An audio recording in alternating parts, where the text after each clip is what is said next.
menonton, jangan lupa like, subscribe, dan tekan tombol lonceng. Selamat menyaksikan. Presiden RI Joko Widodo tiba di Gedung Putih, Washington DC, Amerika Serikat, sekira pukul 16:20 waktu setempat, atau Selasa 14 November 2023 pukul 4:20 waktu Indonesia bagian Barat.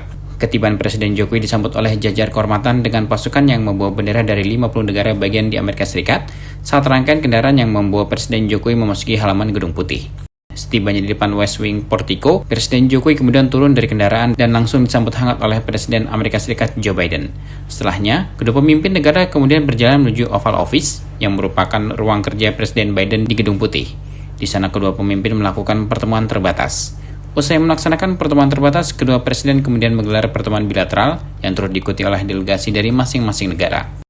Presiden RI Joko Widodo melakukan pertemuan dengan Presiden Amerika Serikat Joe Biden di Gedung Putih, Washington DC, Amerika Serikat. Dalam pertemuan tatap muka antara kedua pemimpin negara tersebut, Presiden Jokowi menyampaikan agar kemitraan kedua negara dapat berkontribusi terhadap perdamaian global. Oleh karenanya, Presiden Jokowi mengajak Presiden Biden untuk turut menghentikan konflik dan kekejaman yang terjadi di Gaza. Sebelumnya, Kepala Negara mengungkapkan bahwa Amerika Serikat merupakan salah satu mitra terpenting bagi Indonesia. Oleh sebab itu, kedua pemimpin sepakat untuk meningkatkan kemitraan antar kedua negara menjadi Comprehensive Strategic Partnership. It is an honor for me to fulfill the invitation from President Biden to visit Washington DC.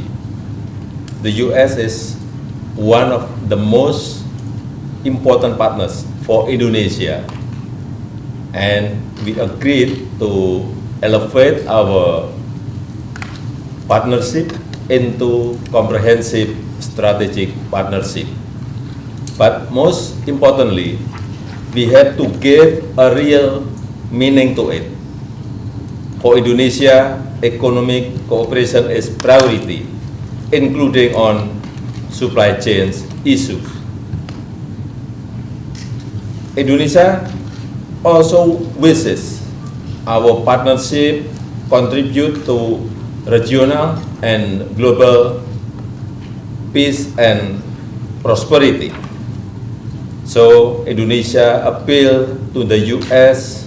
to do more to stop the atrocities in Gaza. Ceasefire is a must for the sake of humanity. Once again, thank you for your invitation, Presiden Biden. Thank you. Dalam kesempatan tersebut, Presiden Biden menyampaikan bahwa kerjasama antara Indonesia dan Amerika Serikat yang meningkat menjadi kemitraan strategis yang komprehensif, menandakan era baru kerjasama antara kedua negara dalam berbagai bidang. Lebih lanjut, Presiden Biden menyebut bahwa hal lainnya yang menjadi perhatian untuk terus ditingkatkan antara kedua negara adalah dalam hal membangun rantai pasok yang aman hingga penanggulangan krisis iklim. Hal tersebut dikarenakan Presiden Biden menilai bahwa Indonesia berperan penting dalam transisi energi bersih. Presiden Biden juga berkomitmen untuk terus meningkatkan kerjasama antara Amerika Serikat dengan ASEAN guna memajukan kawasan Indo-Pasifik yang bebas, terbuka, dan makmur. Presiden Biden mengapresiasi kepemimpinan Indonesia di ASEAN pada tahun ini.